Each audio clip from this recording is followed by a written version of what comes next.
hello, welcome to the Leadership Lounge. It's great to have you join us again. Today I'm with Anna Hennell-James, former CEO of Orwell Multi-Academy Trust, and a good friend of mine. So welcome, Anna. Thank you for joining us again on the Leadership Lounge. Thank you for having me. Yeah, it was good. We're here for our topic today, which is we're just looking at the whole principle of improvement, and we're going to look at one particular aspect and model that might be helpful to our listeners and watchers. So Anna, it's lovely to have you here again. Thank you for joining us. You were a CEO, you're recently retired. So just tell our listeners a little bit about you kind of as a person. What is it that you love doing? What do you get up to? Having spent 37 years in education, clearly education, the difference it can make to children and young people's lives is very important to me. So now I am retired. I have a trustee role and a governor role, both linked into education. But I'm also really enjoying spending time making stuff. I just like to have a go at various different creative projects. So I'm currently doing a knitting course. I'm learning how to knit socks, which is very satisfying, actually. We look forward to a Christmas 2024 present then. Yes, with lots of socks. I like sewing. I have recently just finished making myself a coat. And I'm also getting quite heavily into fusing glass. And my retirement present to myself was a glass kiln to use at home. So, wow, marvellous. Yeah. So still using your leadership skills in that kind of governor, trustee role, and then allowing your creativity now to come to fruition. Now you've got a bit more time. Yeah. Well, thank you for being part of this creative project and being part of the Leadership Lounge and joining us again. So we're here going to look at improvement, and for me it's a key element of leadership. Just kind of, it starts with leading yourself, leading others. That key part of that is that self-improvement for yourself, but also helping others to improve. And for me, leading involves telling a story. It's like telling a story of a journey. We're going from here to there. And here we are, and here's our current position, but we need to be over there. We need to move forward. We need to improve. And that to me is about leadership. Things don't stand still, and we're about trying to help things improve. And it starts with us as a leader, being that personification of change that we want to encourage others.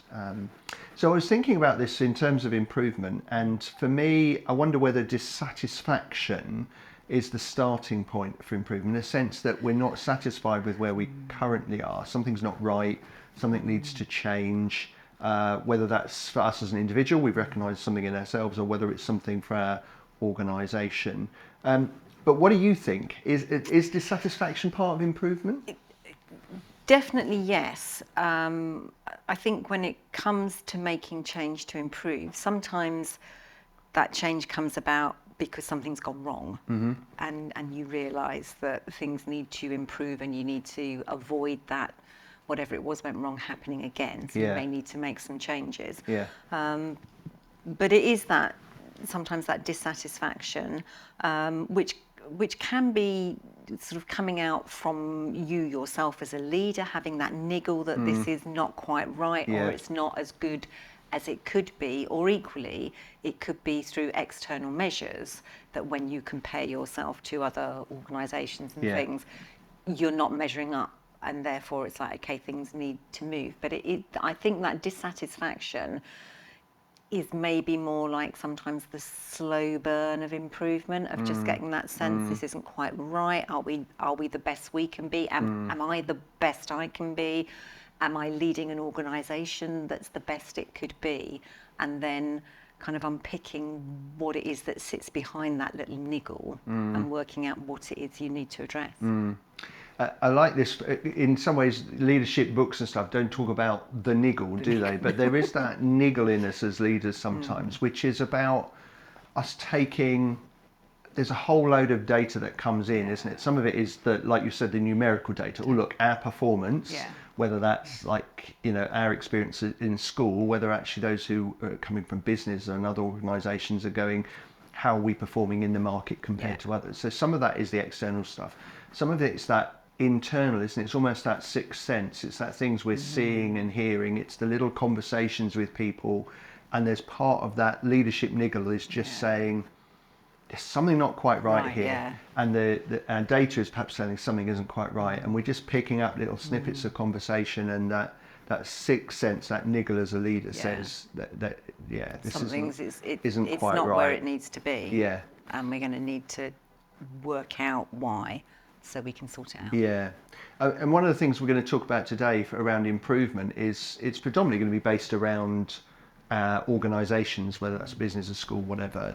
How do we improve? And we're going to look at a model that's got a series of steps that can help us. But it's also about us improving as a person, as individuals, and we might spot something. So I was mindful of, I've mentioned this before, I've got type 2 diabetes, but before I was given that diagnosis, there was a niggle like, I'm a bit breathless, I don't feel quite right. And yeah, it's that niggle that then causes you to go, I think I need to get something checked. And then obviously you get the data, here is your score, you need to improve it. And then that dissatisfaction around, yes, I am here, I shouldn't be here, I need to change, which means you then put that energy in. So I think on personal level, whether it's something physical like I've just described, or whether it's something about our character or whatever as a leader, this isn't quite right, I'm not quite handling this properly, or it can be a particular skill, I'm not quite satisfied with the way I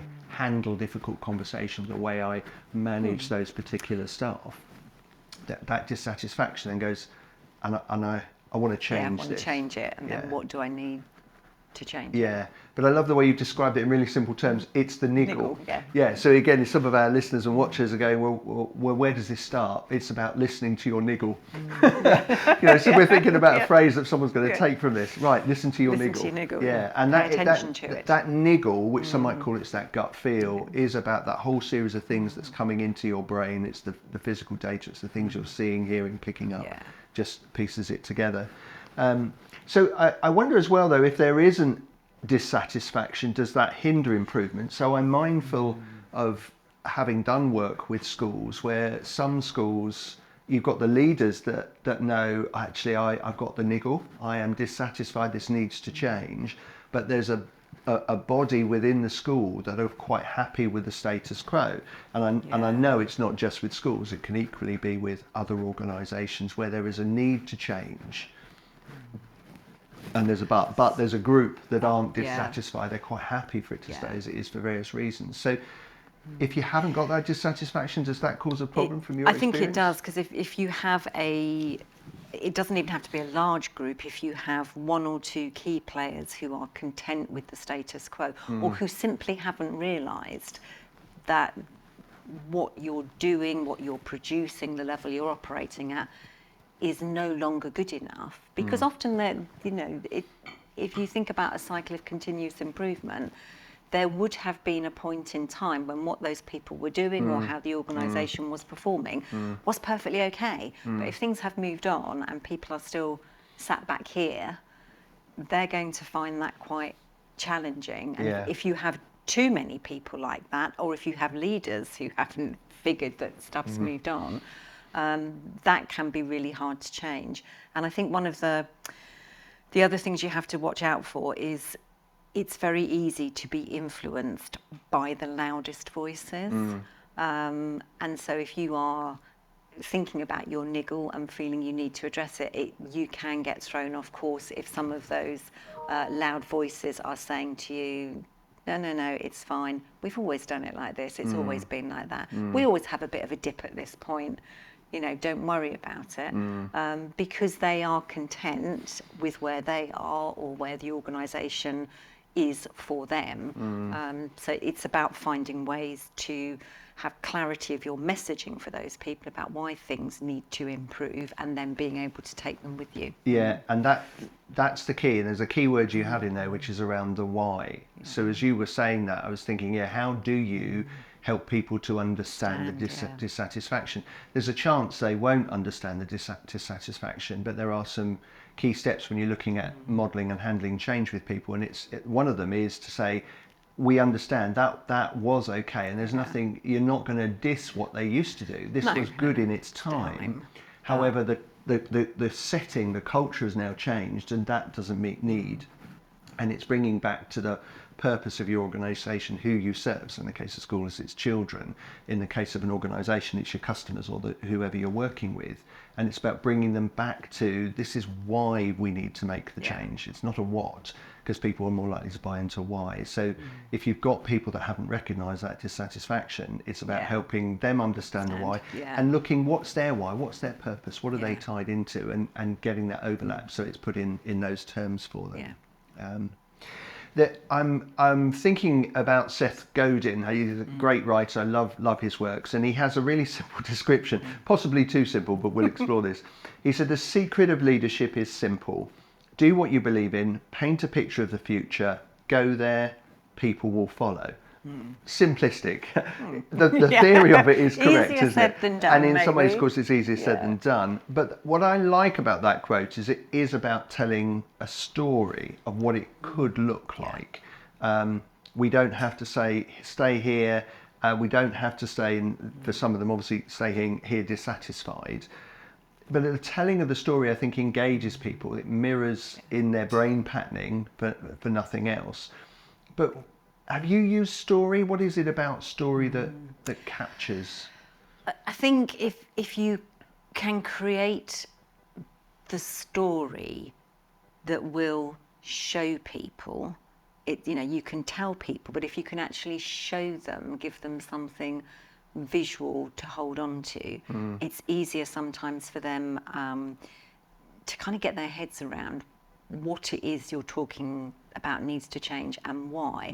And I think that's maybe one of the things that was always important to me as a school leader at the start of the new year, which in schools is September, not January, is taking the time to kind of set out the story of where the school is going that year. And I always used to try to tie it into some simple messages, use lots of visual pictures, have little film clips, so to not make it too heavy, but to have that clarity, and then to keep repeating it.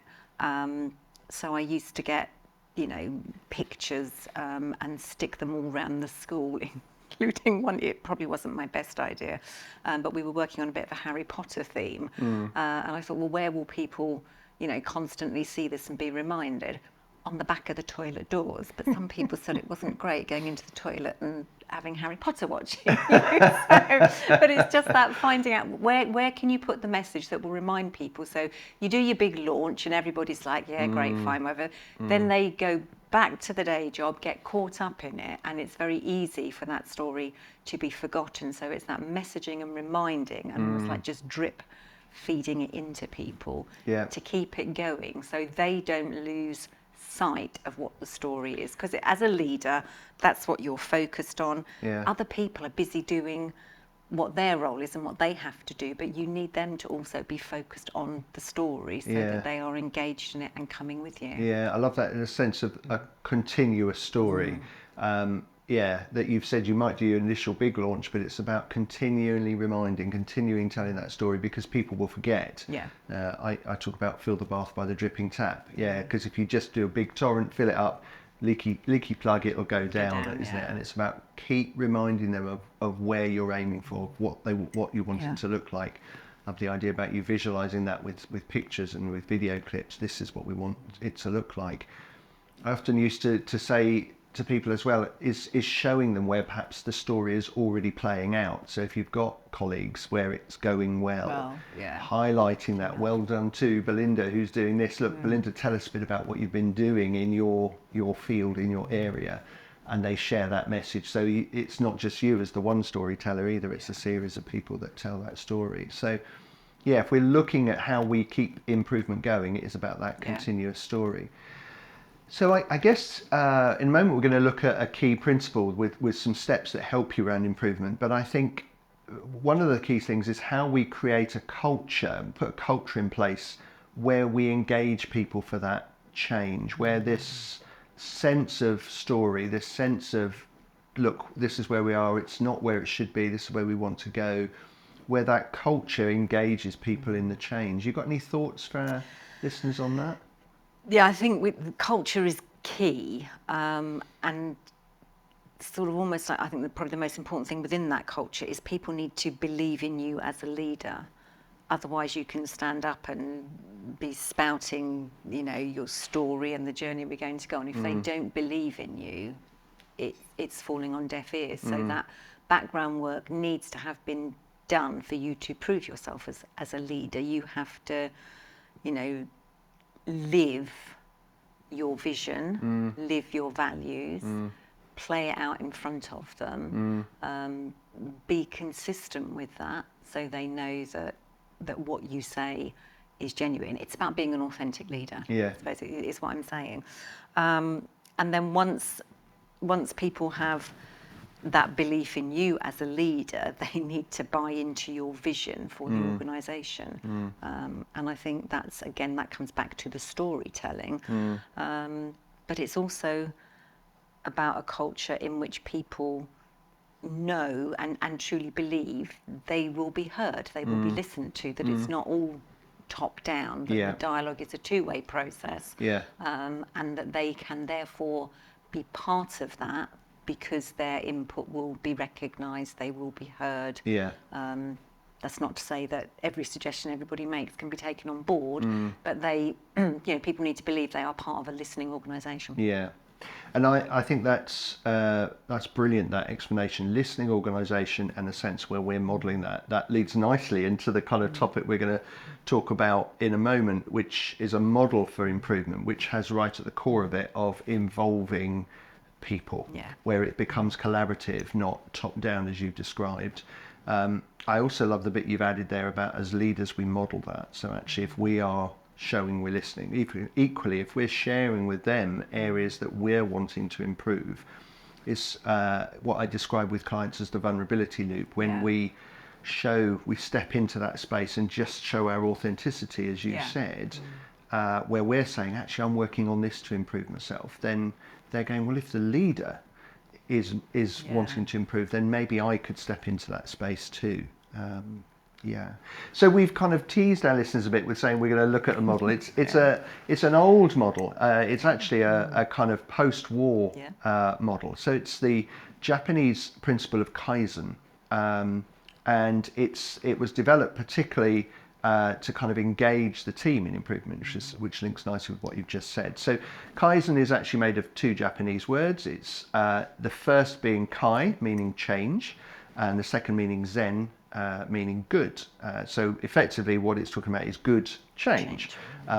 It's become synonymous with self-improvement and constant kind of improvement as well, where it's continuous, and started off particularly in working with the Toyota factory. And they basically had circles or groups of workers where they came together to look to see how they could improve their processes. Now, it's important to say that we are not trained Kaizen experts. We are not, expert in the language or in the model, but as we've looked it through, that we thought there's some really useful things here to kind of help those who are listening. So there are, what I'd like to do is explore the steps, and there are some steps for Kaizen, which I'm going to just run through here. Those who are on video, that will come up on screen as well as part of that. So the steps are, first of all, involve the employees. That's an intrinsic part of it. It's team. It's not about you as the top-down leader. Identify the problems. You'll notice as I've done through this, I've managed to alliterate it because I love alliterating. The actual thing is not all in the eyes that I've said. So first one, involve employees. Second one, identify the problems. Third one, invent a solution. So it's looking, once you know what the problems are, find a solution. Then interrogate or test the solution. So let's see if this works in a smaller context. Investigate the results to see whether it's having that desired impact. Then you implement. So you standardize a model that then can roll out to everybody and it's then adopted. And then you iterate. So you repeat the cycle. And so that you're back to the beginning again. How are things working, involving people? So I guess the first thing is, as we've looked at this, and as you've explored this as well, kind of, what do we see as the benefits to these steps? Is this a good model? I mean, obviously, if we say no, then all the people that have used it since post-war, and obviously it's used in a number of organisations. But what do you think about these steps? I think the beauty of it is it gives you a structure and a process, because you can you can have your niggle, you can have your issue, something can have gone wrong. And if you just launch into, right, this isn't right, we need to fix it, and jump in, you either end up with that kind of scattergun approach of changing everything, and then you don't know if you do get improvement which element it was that made a difference, or you kind of end up in that headless chicken mode where you're just running around trying to do everything, and losing sight actually then of what it was you were trying to change in the first place. So I think a structure that you work through that process helps you tackle it in a, I suppose, a kind of rational way, and teasing things out. And also I think you are less likely to miss things if you follow through. It's almost like a checklist, isn't it? That we identify what the issue is, and we go through the next steps, and we come to our solution rather than diving in with what might be the first obvious thing. Yeah, because often it isn't what's obvious, and this is one of the principles that we'll look at as part of this process as well. And you said you're less likely to miss something, and I think the key reason is because you're involving others. Other people.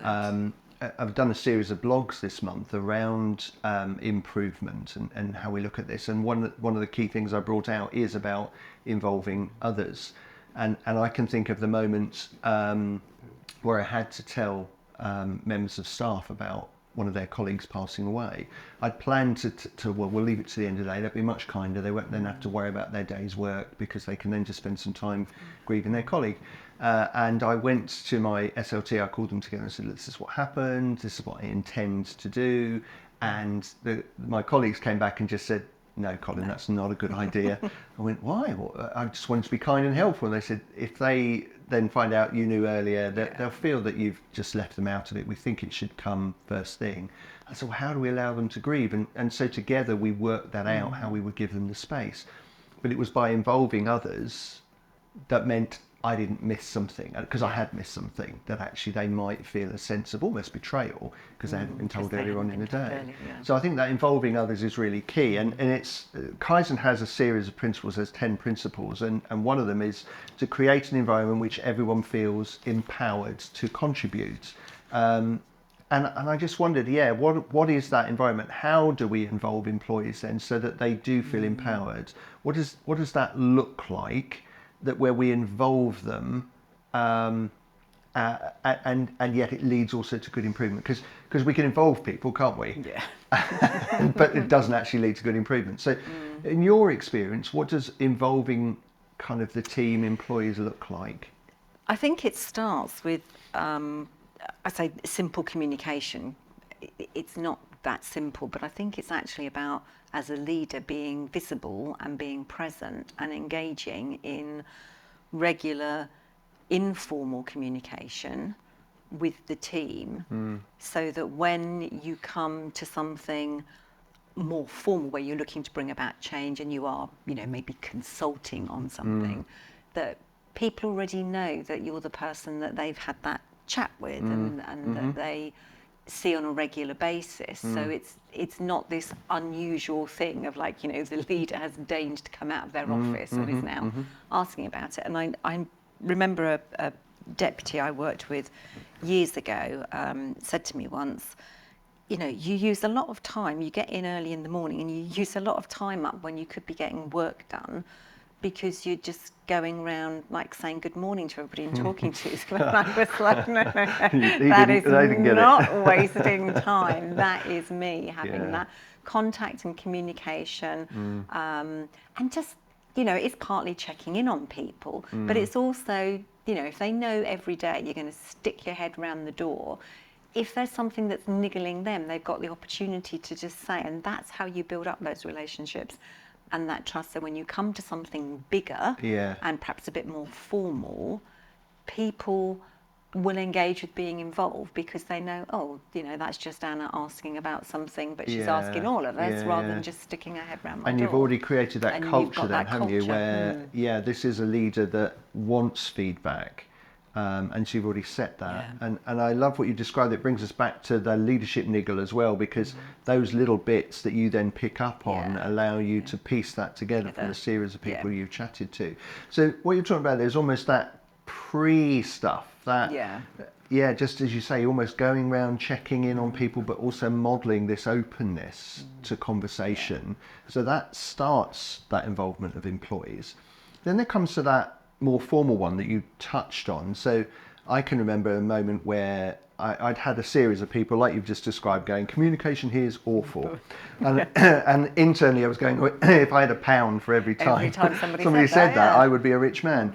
But of course that feeds the niggle, and then you go, we need to do something about this. So I remember calling everyone together. I remember saying, right, okay, communication you're saying isn't good, so let's get this sorted. And I said, I want a representative from each staff type, and we're going to meet once a month to review where we're at and put some actions in place, and then see how they're going. And I think it was within 3 meetings we kind of sorted it, because it was about bringing the voice in. And the first thing was to say, right, let's get all the cards on the table. Let's really talk about what is so bad, and then let's just hack off the things that we can tackle quickly, and let's start to work through these things. But it was about bringing those people together. So one of the principles of Kaisen is to collect information and opinions from multiple people. So how do we do that? But also how do we know what to cull as well? Because you'll get all sorts of opinion. So any thought there for our listeners on how we manage that? I mean, I think just to say it is hard, and if you have a large staff group and you're going out to everybody, that can be unmanageable. So doing what you did and maybe having representatives can help. Yeah. I think one of the key things that I've learned in the past is there will always be those people who are either very confident to speak up in open meetings or have a very loud voice. And it's how do you find the way for the person that sits at the back of the meeting room, doesn't say anything, but could have the absolute golden nugget that you need? How do you find a way to include them? So I think it's around having whatever your usual normal processes. You might send out a staff questionnaire, you might do what you did and gather everybody in a big room and talk to people, but it's then about doing little bits of follow-up. And if there are people that you noticed didn't say anything, you might just pop and have a little conversation with them just to make sure you're not missing anything. And then I think in terms of the information that comes through, there will always be that person that you find highly irritating who always has something to say, and you have to put your own biases aside, because this could be the one time that what they've got to say is the bit you really need to hear. So that that's tricky, but it is that sharing it, for example, with your leadership team, gathering it all in. So and so is saying this. I'm sensing that this is actually possibly a key part of our issue. What does anybody else think? Or equally, I don't think this is. I think this is just being used as an opportunity to have another little, pop about something. Do we need to be taking this on board and putting it in the melting pot? Again, what do you think? So that your own personal biases are not influencing the information that comes in.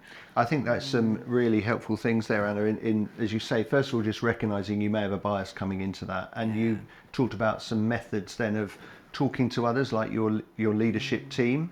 And being a check and balance. I think also I find it helpful sometimes to go outside of your organisation to a coach. I would say that. Obviously I'm a coach, aren't I? But I think that someone independent. I did that recently. I went to a couple of people that I knew were less intrinsically involved in the situation. They happened to be within an organisation, but less intrinsically involved, less vested, which allowed perhaps to get that kind of no bias coming into the conversation. So that's really important. You also mentioned another really important thing around those with the quieter voice. And what we've got to recognise when we're gathering information from people is you'll have the extrovert thinkers and the introvert thinkers. And so the extrovert thinkers are the ones that, as they talk, that helps them process. And so they are generally the ones that will speak up first, because that's their way of processing. The introvert thinkers like time to think internally. And those possibly will be the ones that aren't speaking out. And your method then of just going and talking to them one-to-one, or giving them time later on in the meeting to come back, asking them directly, it's knowing your people again, isn't it? For some introvert thinkers to speak in that group. Yes, and I think huge. for some of those introvert thinkers, to have been given like a heads up about what we're going to be talking about, and these are the things I want to explore with the whole team, so that they can do some thinking before, because there are some people that if you ask them a question and expect an answer on the spot, that doesn't work for them, and then you lose a lot of vital information. It's almost some pre-thinking time, isn't it? Time, and obviously you've got to handle that carefully depending what you're looking at, but just that way of making sure you, because often those introvert thinkers are the completer finishers. They're the ones that will come out with, well, I've listened to all this noise and I think it could be this, and you just go, oh yes, your insight. So it's making sure you get that voice from them, isn't it? From everybody. So the next one is around identifying problems. So Kaisen has, as we said, 10 key principles, and the first 3 are let go of assumptions, which I like that one. Be proactive about solving problems and don't accept the status quo. So that let go of assumption ones I think is really important, because I come across quite often in coaching, someone will bring to me, well, this is what I think is the issue, but actually as you begin to explore it, it's not the issue at all. That's what's on the surface, but it's what's beneath. But I wonder about assumptions. Have assumptions ever bitten you on the bottom at all? So many times. And you'd think after, quite a lot of years in leadership, you'd overcome that, wouldn't you? But there are still times when I made assumptions, even, real basic things like assuming that when everybody sat in a meeting and smiled and nodded and said, yes, Anna, we'll do that, that they'll actually go and do it. No, they don't. It's around remembering then you have to go back and remind people what we agreed. And, we told everybody in the room and you all agreed. Now I'm going to go around and tell you all individually. And picking up on that. So, there's assumptions around other people, but there's also assumptions around situations and reasons. And it is that thing of assuming very dangerously, I know why that's a problem. I know what's causing it. And actually, quite often you don't, because it's not the obvious thing. And it is then asking those follow-up questions as to why, or digging underneath it, and not just taking that first initial thing that you see. So this don't accept the obvious issue and make these assumptions that, particularly if we're going in, I think it's this, and jumping straight into it. In coaching with my clients, I use effectively the principle of the 5 whys. Only in coaching we don't use why, because often people don't know the reason why. So we ask, well, what's important about this, or what sits behind this? So if someone's bringing an issue, like actually, communication is poor. Okay, well, what is it that's happening? So they describe what's happening, and you say, okay, so what is it that's happening here, or what is it is important here? And you just keep repeating that same question, so you're getting lower and deeper into the issue. So, I mean, how do we take that into then it's fine in coaching. How do we take that into a leadership concept? If you're the leader and you want to really understand what sits behind it, and not accepting the obvious and not assuming something, have you done that? Or I think it's about the questions you ask and how you pose them. So again, you and I will both have been in meetings where one of our loud voice, more extrovert thinkers will go, well, it's obviously this, and we just need to fix that. And it's then having those questions to go, okay, are we confident it's that? Are we? So how do we know it's that?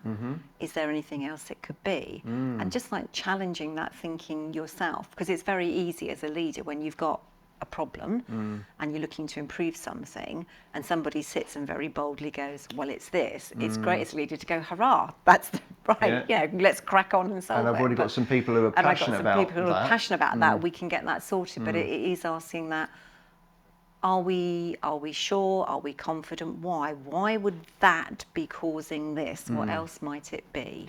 So is it the value of curiosity here, that when we've got that niggle, and when people are saying, well, I think it could be this, it's about us being curious. And I wonder if there's the word interrogate there as well. We need to be curious and really interrogate. And you've said, what are the other options? What are the other reasons? What else could be causing this? So having that value of curiosity and wanting to interrogate and explore is that key principle. And if people are coming up with solutions, we don't accept the first one. We can write it up on the board if we're flip charting it, but what are the other things? What else could be contributing to this? And I think that's where the communication and that relationship that you have with your team comes in, because I would always like to start by saying, okay, this is the issue, what might be causing it, what might be behind it. Nothing's off the table. Let's just spend 10 minutes, even if we think it's a ridiculous suggestion, we just write them all down. Let's not unwittingly close off any avenues of exploration. So, just say it. If you think it might be a bit random, just say it. Let's get it down, and let's not jump straight into, oh, this will be the solution. Yeah. So by jotting them all down, as I'm hearing you saying that, I'm thinking, well, you've then got a chance of possibly spotting any pattern or any threads or any themes that are coming through it. If you've just gone to the first one, you might have found something, but it might not be the key strand or key theme. But by jotting them all down, you're getting it all out on the table. You can then see, and maybe even asking that question: is there any pattern here? Are there any threads? Is there any commonality to some of these things? Because that might allow you to hone in on that key issue.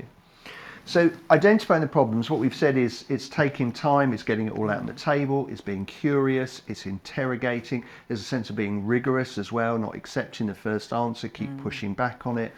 But of course that started from the culture you created beforehand anyway, so that they know this is the culture of exploring improvement from what you've already set as a leader. So the next step was inventing a solution, and one of the Kaisen principles is let go of perfectionism and take an attitude of iterative, adaptive change.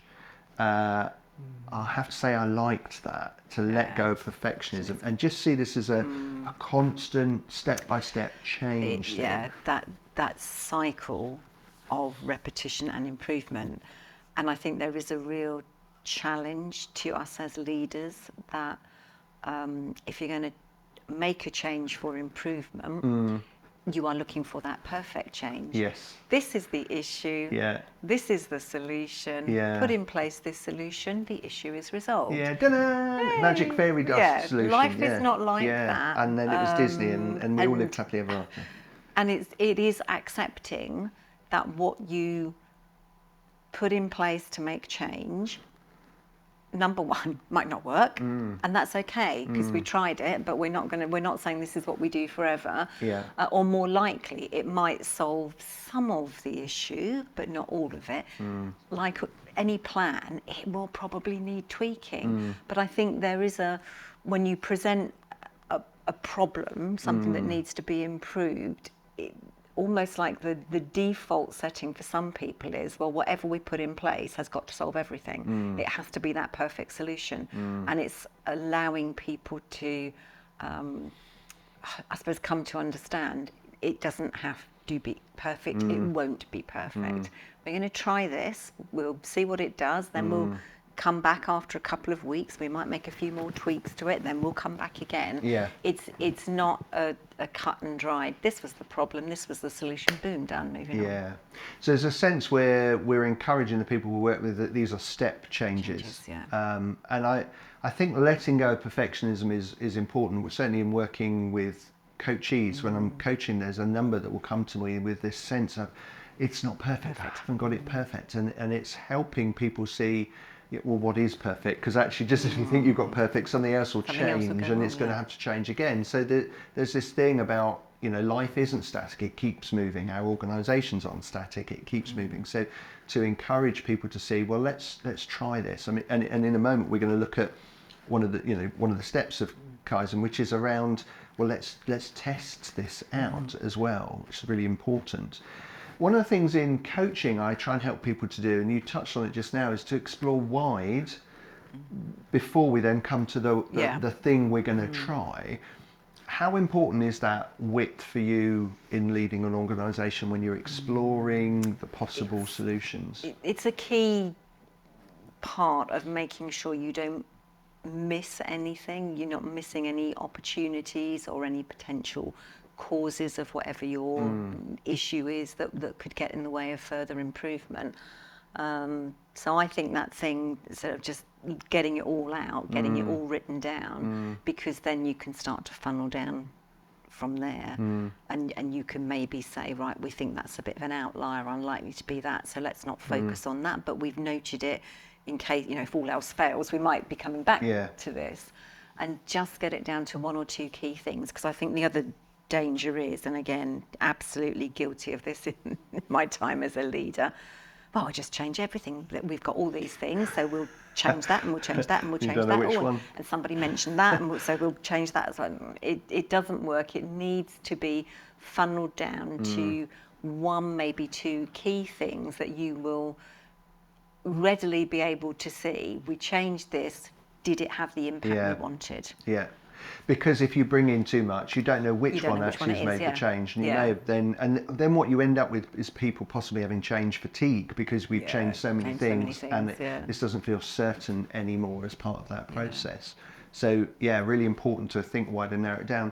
I was thinking whilst you were talking there that sometimes as well we come in from even though we've gone a bit wide in our ideas, we still think within our field. So sometimes it's about saying, actually, what do other organisations, other perspectives outside of our own field bring into this? And just, it might feel a bit bizarre, but what would this type of organisation, how would they see this? What might they bring in? And just so that we go beyond try to go beyond our own experiences. And so sometimes, although we might be looking at it with our team, sometimes actually to go outside of our sector and take the problem to people that we know outside of the sector, to say, well, we're in education, you're in business, what's your perspective on this? What sorts of principles do you bring in? All right, you work in the charitable sector, what would you bring in? And I think when we start to cross-fertilise ideas, that's when we can really shift some thinking with stuff that hasn't been tried before. But you're right, let's get them all out on the table, and then it's about narrowing them down. So once you've narrowed them down, the next kind of two steps around interrogate the solution and investigate the results. So this real sense of saying, okay, so here are some possible ones, but which one might be more helpful in this situation? Now, it kind of interrogating, investigating, and then there's a sense of trialing, and I love this principle of trialing or piloting before we launch it to everybody, because otherwise you put it out to everyone and it goes wrong, and everybody kind of gets pulled down, don't they, emotionally? Oh, we've tried this, and what's the point? It's all gone wrong. So to have a little trial group, what's important when you're going to pilot something, both in terms of people or situation? You got any advice or thoughts for our listeners? Again, based on experience, I think who you choose to trial something is really key, because the natural people you would tend to choose are those who've shown some enthusiasm for it. But the danger with that is, if they're people who believe in it and who think this is the solution, then there is that natural kind of tendency that things will get better, and effectively you end up with skewed data. So it's really important to have a mix of people in the trial. So those who are like your flag waving, I think this is great and this is going to be the answer. But equally those who are like, well, this is a load of rubbish and it's not going to make any difference whatsoever. You need some of them in there as well. Absolutely, because then when you're bringing it out to the rest of the team, once you've piloted and you go, actually, we're now going to implement this across the board. If you've got someone that goes, I was really cynical about this and I thought this wasn't going to work, but actually I found this, that could be a huge sway for people going, well, if Belinda thinks this is okay, just a kind of thing here. All Belindas, I'm sure I'm fine. It's a random name I've picked. But if Belinda said it was fine, then maybe we can take it on board too. So you're totally right. You want those who are the flag wavers, but you also want those who are slightly cynical. And because it'll really iron out any problems, because they'll find those problems. They'll find them, They will be the ones that will find every flaw in what you've come up with for you. And then you've got that opportunity to do the tweaking and to really, if it is working, to get the best version of it before you roll it out to everybody else. And I guess it depends on the change you're perhaps trying to make, but I think it's also about thinking about not just the people, but the context where it is. If it's going to be something you're going to roll over across your whole organisation, it is about, well, we need to have some pilots in different contexts. In a case of a school, maybe in different phases or year groups, to see where that's working. If it's an organisation, it's about, well, let's get a couple of different departments to look and trial this. Again, it depends what you're exploring, isn't it? Okay, so once you've kind of piloted it, then there's this bit about investigating the results, really kind of exploring them and squeezing them, stretching them, and seeing how important is that. If we miss that bit out, what's the consequence? If you miss it out, you may have, it's almost like, a false positive. You need to really analyse the outcomes so that you can be confident that actually it was the changes that you made that have made the difference, rather than something else in the environment that's out of your control. That just so happened that at the time you were piloting it, that thing changed as well, and therefore that's what brought about the improvement. So it's about, and that. So it can go either way then, isn't it? Either there's a really good trailing wind and it made the data look better, or something was bad, else was going wrong at the time. And influenced it. And I think that's probably the bit that as a leader I found hardest, because by that stage I'd be like, well, it's working. I'm getting a bit bored with this now. I just want to implement. Yes. It's about that kind of like reining yourself in and going, okay, it looks like it's a good outcome, but let's just sense check this. Let's not get carried away with ourselves. There'll be time for celebrating the improvement if it really is, but what we don't want to do is have that kind of false positive. And then you carry on implementing it, and 6 months down the line, you're going, well, it didn't work anymore.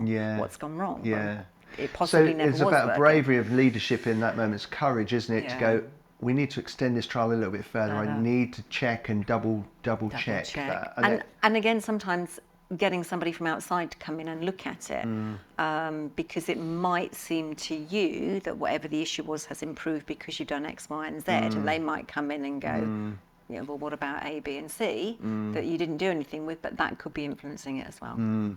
I like your thought there about getting someone who looks at it fresh. Because even in that moment, you say there's a tendency for you as a leader to want to implement this, get it done. Another one ticked. Moving on. Yeah, that's really good. So next one in Kaisen is to implement. So it talks about once you've done the trialing, once you've tested it, the data you've checked and double checked, and you think, this is a goer, this should make the improvement that we want. It's about implementing it, standardizing it, and adopting it. And Kaisen has at the core of it about simplifying and clarity. And so it's about making a real simple process in what we're taking so that it can be adopted throughout where you want this change to happen. How do we help that? How do we make sure things are simple and clear? Have you any top tips from where you've managed change and improvement? I think it comes back to communication, and I suppose almost just giving people enough information, not overloading them, so enough so they understand what the change is and why it's being done, but not giving them pages and pages, one side of A4 for a policy. Otherwise, nobody reads it. Absolutely. Nobody takes any notice. You might have some sets of procedures that sit behind that, but your fundamental policy, if it's more than one side of A4, you're wasting your time. So really simple, really clear. I was just thinking, you were saying there, there's almost one keyword things hang off. People generally don't remember more than three things, do they? So it's about making sure, have we got this down in 3 simple steps? We joked earlier about my alliteration, but some either an alliteration something that makes or it memorable for people. And then I think it's around that, it comes back to that drip feed that you can't just tell people this is how we're doing it now. You can't just tell them once.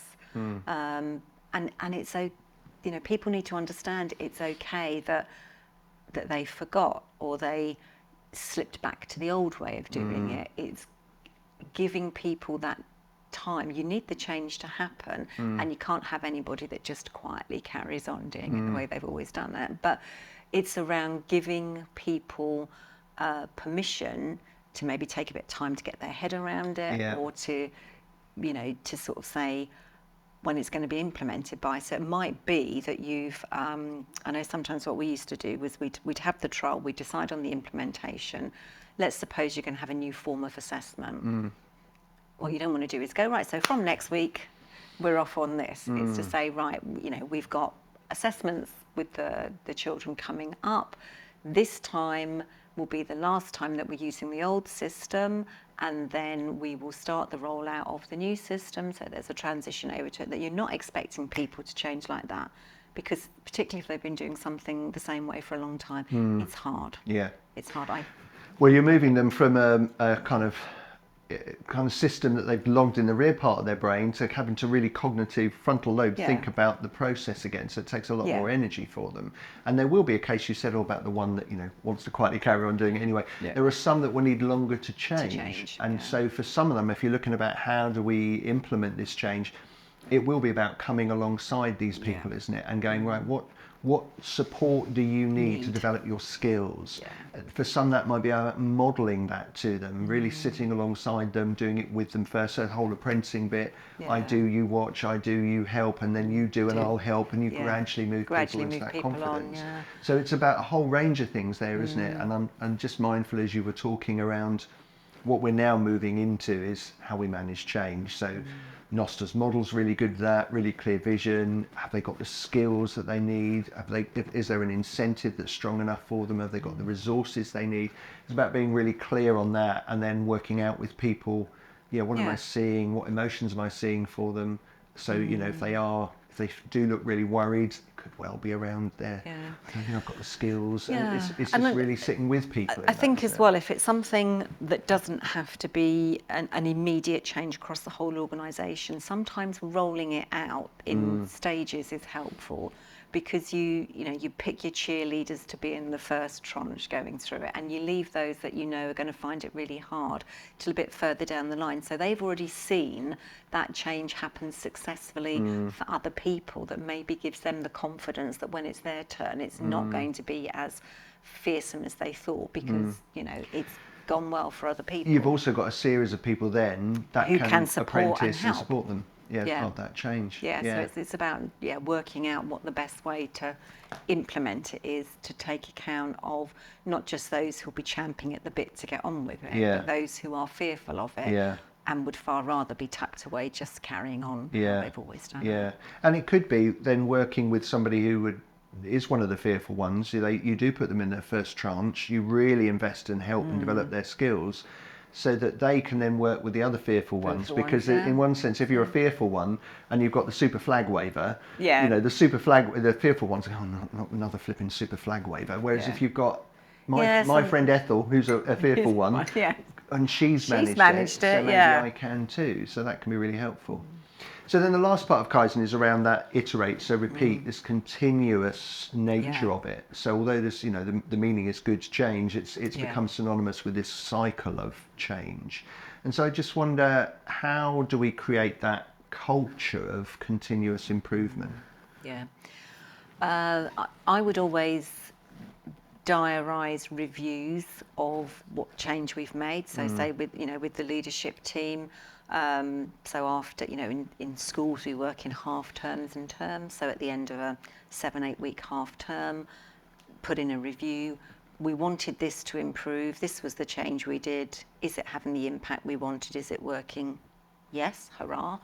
Are there any tweaks we need to make? Right, maybe need to think about that. Let's revisit after a term. And then, you need to let something run through the full cycle of your business year, whether that's a school academic year, a sort of April to March financial year, or January to December. Let it run through so that you've seen it at all those different stages of the year. You've seen it at your pinch points when you're all flat out and busy. You've seen it at the times when things are quieter. And if it's working, it's not just a case of hurrah, let's leave it. Then it's okay, it's working. could it be even better? And then it's that review process again.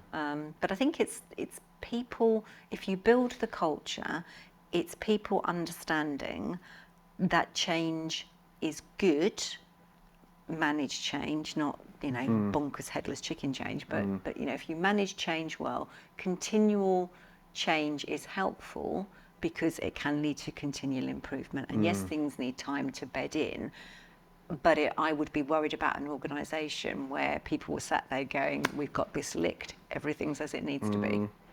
There'll be something. Because your organisation, the world keeps turning, and then if you remain static, that then goes behind again. Get behind. So it's that sense of keep asking those questions, having that cycle.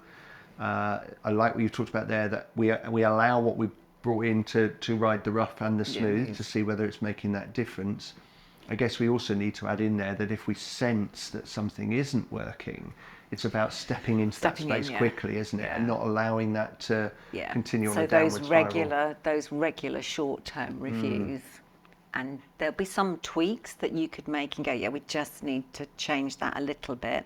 Or it could be that you go, we really thought this was the answer and it was going to work, but clearly we're going down the wrong alley with this. Although if you've interrogated and done your piloting, there's less of a chance of that less happening. of a chance that you've come up with a completely wrong idea.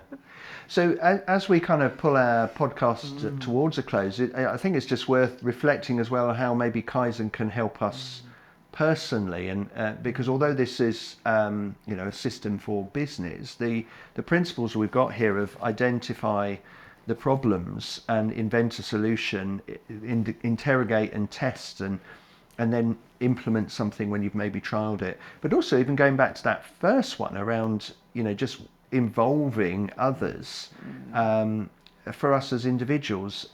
So I just wonder whether there's anything in here for us for healthy personal improvement. What do you think? I think it's that as an individual, as a person being open to change, it's very easy to go, well, that's just what I'm like. I'm just not a morning person. I just don't do running. That's leaving you stuck where you were. But it is that okay? What would be, what story am I telling myself? Yes. Of what would change, how it could be better, how might my life be better or easier if I could learn to be a morning person, and then what steps could I take to do that? Is it, I set my alarm clock half an hour earlier, I do not give myself permission to use the snooze button. It's like the alarm goes off, I get up rather than just keep snoozing. It's that, unpicking that of how can I be the best version of myself, and using some of these steps could help move through rather than just accepting the status quo. This is who I am. And it's very easy to tell ourselves a story. I mean, the risk of going back to the same story again around the diabetes, I was telling myself a story that I am just a Tapscott, and Tapscotts have challenge with their weight. My mum had challenge with her weight, I've got challenge with my weight. Of course, it was a ridiculous story. Because me and my brothers are like Russian dolls, and Kevin, my youngest brother, is stick thin. So that's a nonsense. He's a Tapscott just like I am. So it was something that I needed to change, and it was the diabetes that brought that about. And so, I think the step then of being able to identify, well, what's the story I'm telling myself? What's the problem here? And then working possibly with others. So either talking to friends or talking professionally to a coach or whatever, to go, let me involve others in this story, help me to interrogate what's going on, to explore kind of what the solutions could be. So I think the eyes that we've got here, which we'll put in our notes linked to this podcast as well, can be used personally. I guess one of the things that is also just worth us just talking about as well is so that we don't become like the U2 song, I still haven't found what I'm looking for, that we then just feel we never get anywhere. And we did say earlier on with organisations, there is a sense, of course, the world turns and we do still need to improve and change. So it's how we hold that balance of not being down on ourselves because I'm still not perfect. Not perfect, that perfectionism question again. I think it comes back to that, like that niggle, that if it's niggling you, you probably need to do something about it. If it's something like, yeah, okay, it is what it is, that's kind of what you can live with. Yeah. So it's listening to that niggle again. We've almost done full circle right from early on, isn't it? With that leadership niggle, but it's also that personal niggle, just saying, yeah, am I satisfied? Yeah. Yeah. Okay, so we've come to the end of our session today in the Leadership Lounge, and as you know, we always finish with the top 3 tips. So Anna, any top 3 tips for us? I do have 3 again. You have 3, excellent. Top 3 tips for improvement. So number 1 would be, as a leader, be open to change. It's very easy as a leader to fall into the trap of thinking, I am leading, I should know everything, I don't see this as a problem, so therefore it's not. It might not be a problem for you, but for the people trying to deliver on what you're asking of them, it might be a big problem. So it's about being open to change and listening. Yeah. Number 2 would be proactive rather than reactive. Listen to that niggle and do something about it. Don't wait till your market share has dropped to bottom of the pile before you go, I think we might need to change our strategy. Be on it, be reflective. Use the information available to you so that you are being proactive rather than reactive around change. And finally, I think it's really important to make it manageable for people. I know in the past, as a leader, I've certainly tried to drive through change too rapidly and without involving people enough. And your cheerleaders will always jump on board and go, yes, because you've asked me to do it, Anna, I'm going to do my damnedest to make it work. But for other people, it's just exhausting, and they lose the clarity of what is it you want me to be doing? You know, where are we going? Because it's just all got too muddly. So it's about managing it for people. Yeah, there's some key strands that's come through all 3 of those, and it's around listening to your niggle, listening to your people. And even as you're managing the change, listening again to what can people kind of cope with. And so if we're looking to improve, that's a key part of it. So, Anna, thank you ever so much for joining us again in the Leadership Lounge. Pleasure. Thank you to our listeners and our viewers for joining us in the Leadership Lounge as well. We look forward to you joining us in our next session, but thank you for joining us today.